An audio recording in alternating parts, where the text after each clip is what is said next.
Oh, hi! This week, little Bert and I would like to share some of the stuff we've been making during this god-awful pandemic that we're experiencing. I have obviously shared most of my projects with all of you because I post new videos every week, so every week there is something I'm making. Almost all of them, I think, have been sewing videos, with the exception of drunken metal stamping, right? So that means there's at least 25. Well, actually, one of those videos was a Tilly and the Buttons sewing book, which knocked out 6 garments. So we're in the like 30 garment range. Maybe some bags and shit thrown in there too. Basically, I've been making a lot this year, and that is possibly the only thing keeping me sane. All of you hanging out with me has also been helpful. So thank you for the company because, oh my goodness, what the fuck is happening? I am genuinely at a loss for words. So rather than fail to come up with any that are at all helpful, let's just look at some pretty things that I've been making, shall we? I figured I'd do this in some sections, although it's not like a massive pile of things to go through anyway. But the first piece is a dress you have seen in certain iterations on here before, but not this final form, which is the Houndstooth Megan dress, I think, from the first Tilly and the Buttons book, the Love at First Stitch book. And this is one of my favorite fabrics I've ever had, ever. And I've already done one set of alterations to this where I added some pockets and I took the sleeves off and I added this bias binding along the sleeves, but I still hated the neckline, so I altered that. Ultimately, this will end up in my Etsy shop because I just can't see myself wearing it, and I'm so proud of how it came out. I want it to get worn by someone, and that's okay if it's not me. I'm very excited for whoever ends up owning this because I'm really, really proud of all the work that I did, and I'm really jazzed about its final form. It is really comfortable. I think it's a cute dress, just not on me. So I would like to free it out into the world for someone else to wear. I did wear this one in a video, so sorry I didn't do a little try on outside for you, but it kept drooping in the back just because it's elastic across the back here. So I added this really fun lace and trim detail. I like meshed 2 pieces of lace together so that it looked even on both sides, like a double wide situation, and then added this really pretty silver trim on there. And then just so that trim, because it's scratchy and metallic, I didn't want it digging into my neck or my back. If I can find it, here we go. So I added a little bit of bias tape on the inside to cover it. So it's hidden away, but then it's not digging into me because I could just already feel it grinding into my skin. So those are the full pieces. As for bottoms, these are all skirts because of course they are. I have this green lace skirt. I love it so much. It has a little bit of a paper bag top situation happening and the nice exposed elastic. I don't mind an exposed elastic waistband. The problem was I kept putting it through the dryer, which I need to just not do because the lace kept shrinking. So the bottom lining bit was actually sticking out. So it was just a matter of cutting the lining down and shortening that up. So it's a much shorter skirt now, but the lace didn't actually get altered. It's just like slowly scrunched up over the years that I've owned it. Next up is certainly my most time-intensive make. It is one that I did completely from scratch. A full circle skirt that is the brightest aqua blue, kind of skewing into teal, and it was one of the first times I hand stitched a hem, which was a very long process because it's a full circle skirt. It's almost too long, but if I get a petticoat or make a petticoat, I don't know that I've ever really mulled over the process of making one, but it seems like a lot of work. So let me know if that's something you want to see, and maybe once I allow myself to go fabric shopping again and I can just hoard a bunch of tulle, then maybe we can make that happen. I think it would be neat just to figure it out. Okay, regardless of you wanting to know how it works, the bug is inside of me now and I have to figure it out. I think that will floof this up just the right amount, but even now it has pockets, and my god, the twirling is the most magnificent twirling other than the rainbow circle square squircle skirt. That's one of my favorite makes, but it's been too hot to wear it because silk charmeuse does not breathe. But now it's cool enough that I can wear leggings and stuff. I'm going to be the brightest bean this winter. Next up is the skirt I've worn the most because, well, it's elastic waisted and I've got that quarantine blow, but this is what the skirt started out as. Very, very little home on the prairie, and that is not my steez at all. Is steez a word? Did I use it right in a sentence? And also, is it a thing people say? But it had pockets. I initially was gonna do something else with it and then just realized, oh, if I cut it to this length, it's gonna be like my favorite thing in the world, and I've definitely worn this the most often. I'll probably, once it cools off a little bit outside, because it's like the hottest part of the day, but we're into fall weather, I'm probably gonna wear this the rest of the day because it's flannel season, baby. There was so much on the bottom that I cut off that I was able to make a fully doubled over Mobius strip infinity scarf. I did machine sew this hem, but it was a straight across the bottom hem, so please don't judge me. Okay, moving on to tops. Something that's already gotten a lot of wear, even though every time I've had it on, it's been too hot, but I'm so obsessed with it, is this black and white raglan sleeve. I used the Frankie pattern from the Tilly and the Buttons stretch book to do this.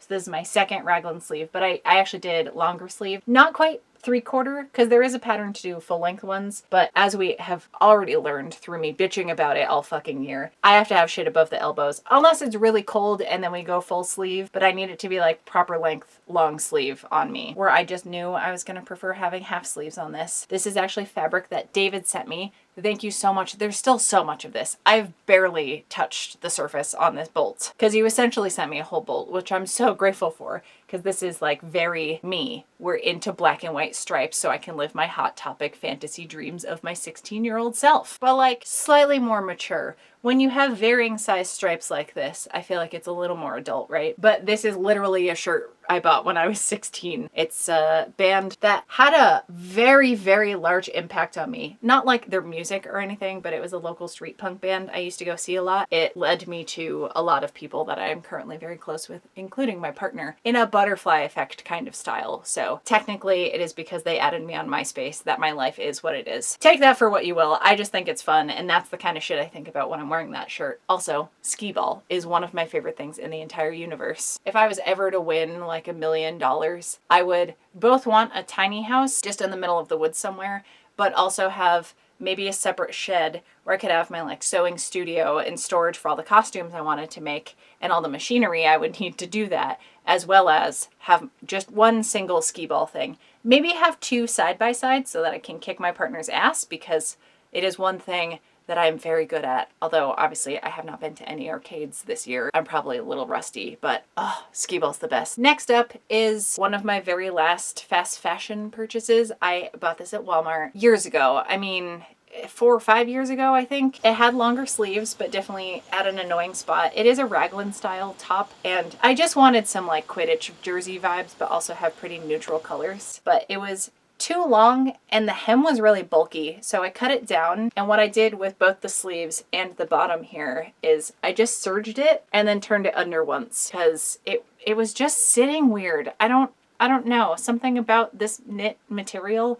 it just looked funky when it was folded over twice. So this is a pretty basic alteration, but it counts because it's out of my mending pile. Much like this one, which is a likewise very basic alteration where I just cropped the bottom, not cropped, but shortened it. It's almost a little too short to just wear with jeans or something, but the issue with this is not the fit. I think it's maybe the most flattering top that I own, and it has perfect sleeves and the neckline is great, but there is this giant stain along the bottom. Again, it's kind of a different size stripe top situation, so it looks a little more adult maybe, and is just very much my color, like this emerald green. But yeah, just a giant stain like in the stripe sections down here. I want to say there was like this much down here. In my most recent video where I did the 2 skirts, the like Ramona Flowers inspired business lady skirts, I talked about how I'm trying to be more mindful about like the color palette and actually picking items that I'm going to make or thrift or whatever, and actually where it's going to fit in my closet instead of just having one-off pieces that I never end up wearing because I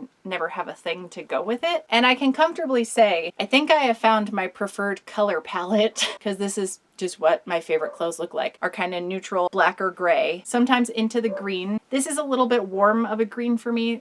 I would not go with anything with more yellow to it, but especially this like teal. Any version of teal or like an emerald green clearly feels like my color. That feels kind of nice to have a specific thing. I do also, as shown by that video, like very cool toned reds and purples. Just generally cool toned things, and jewel tones are my shit. And it's really nice finding that. And also black and white. I mean, I used to weirdly avoid it because it felt like I was trying to dress like I did in high school, but I have found a way to kind of level that stuff up, literally using shit that I used to wear in high school, feels really nice. I feel like I'm finding myself through clothing a little more. I did also make this really cool satchel for my partner that was able to loop onto his belt, and it had like a weighted flap over the top. So if he was trying to get his phone or something while he was working, wouldn't have to deal with any closures or anything. But of course I can't find it anywhere. Oh, hi, it's editing day me. I mean, I'm about to start editing this. Since I filmed the original video, I also finished, I forgot I had this in my like hand sewing bag,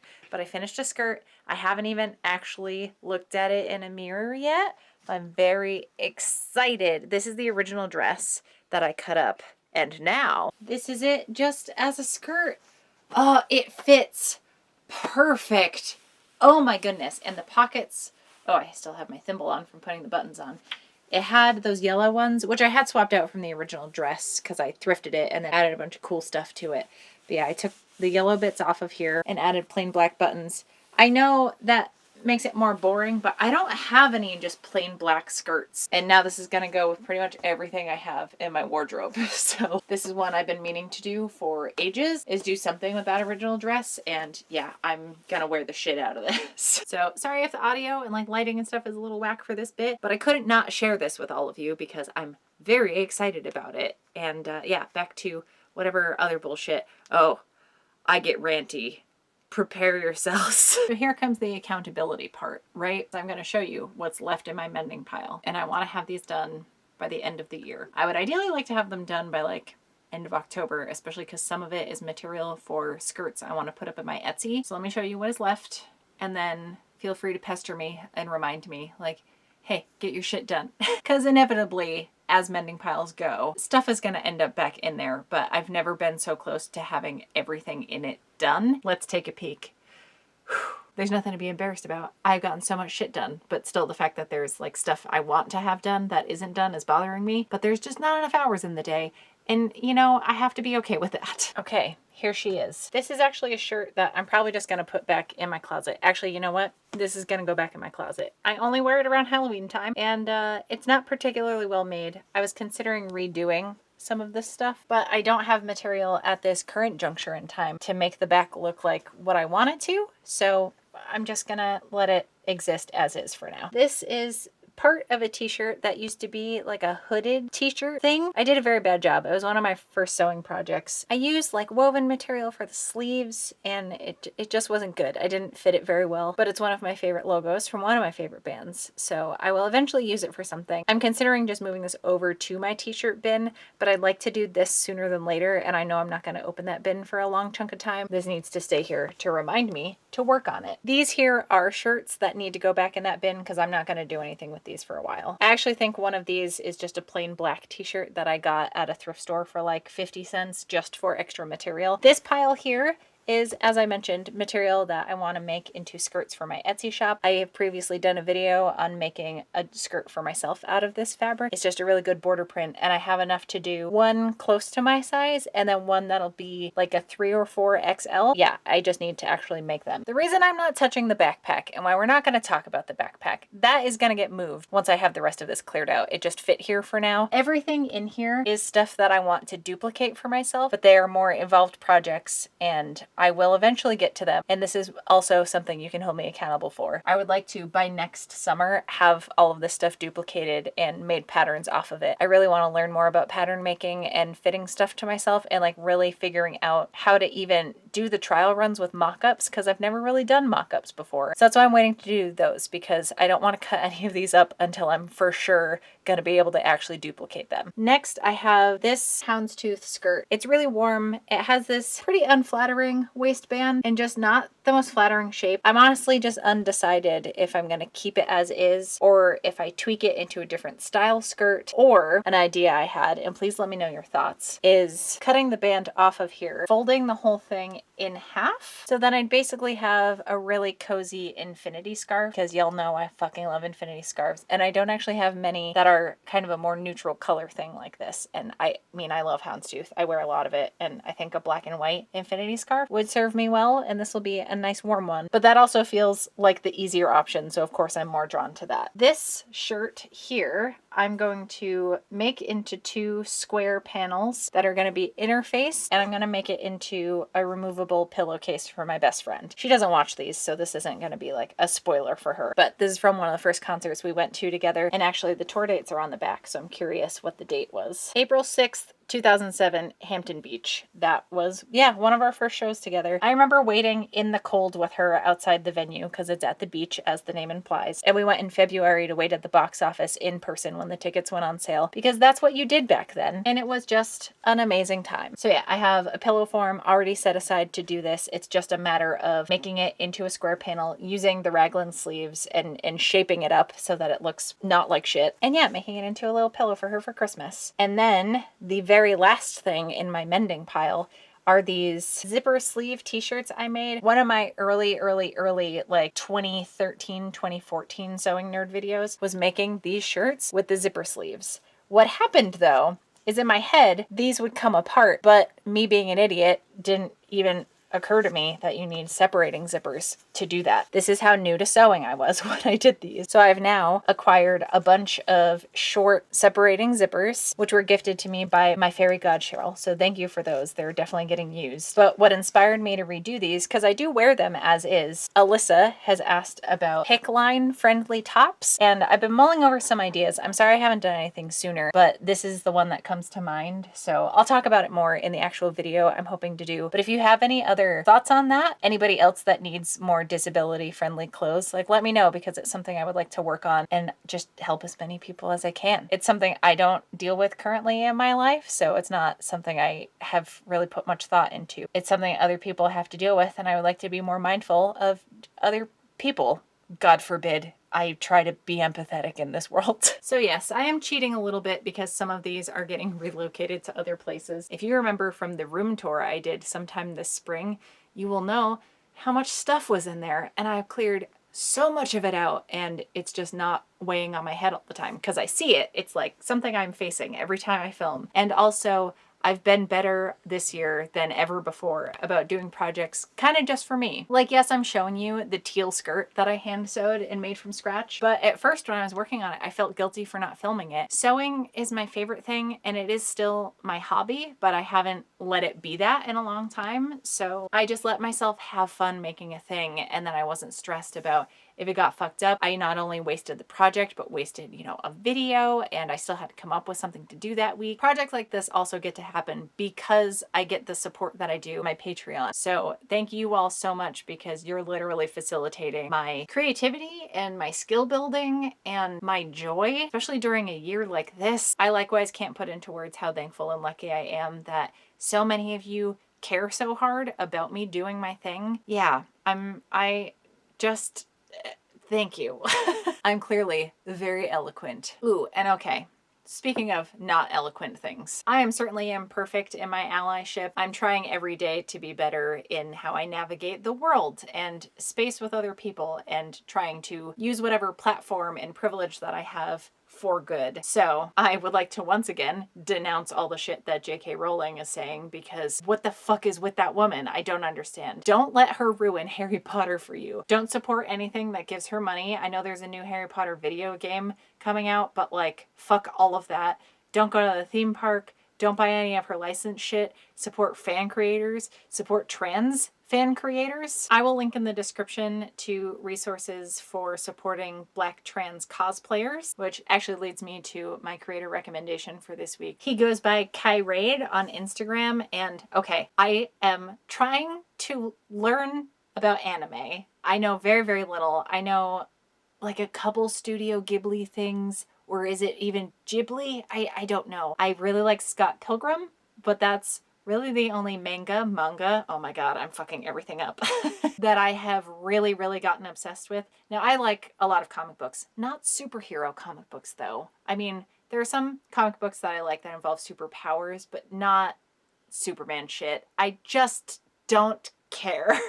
Not that you can't care. Please be excited about whatever thing you're excited about. Just because I don't particularly give a shit about like Marvel movies and stuff, not that I dislike all of them. I will watch Thor Ragnarok like on a weekly basis, and Guardians of the Galaxy. But if that's your shit, if you're all about Captain America, please feel free to nerd out about it. It's okay. I get excited when other people are excited about a thing, as long as that thing is not hating an entire group of people for no fucking reason. And, you know, writing a book that's following a really hurtful false narrative that is definitely going to end up killing people. But hey, that's why I'm here yelling about it and actively letting you know that I don't support Jo Rowling. I used to get real uppity about people mispronouncing her last name, and I'm sure I'm doing it, and I could not give less of a shit. She does not deserve that type of thought. So what we can do is support awesome creators that are actively getting hurt right now. So link in the description to Kyrade's Instagram. The reason I went on the anime tirade is because he has some exceptional looking cosplays, but I don't know the characters. I just appreciate the beauty and mastership of the sewing and the wig working, and he's clearly very talented. Oh my god, the makeup. Oh god, so good. So good. Let us all breathe. I appreciate that everyone that hangs out here has also been vocal about how they feel about trans rights being human rights and Black Lives Mattering. With one exception, one person fucked off. I hope you enjoyed seeing the stuff I've been working on off camera in my downtime. I have been trying to practice my hand sewing a lot. I am enjoying it more the better I get at it, so then I want to do it more and then I continue getting better, and it's just this nice practice makes progress snowball I have found myself barreling down the hill inside. Well, that was a pretty book wild analogy. So yes, before I get spun into another rage, I'm going to go. But I will see you all back here with another video next Friday. Thank you so much for hanging out. Ooh, I ranted so hard there that my battery died. Cool.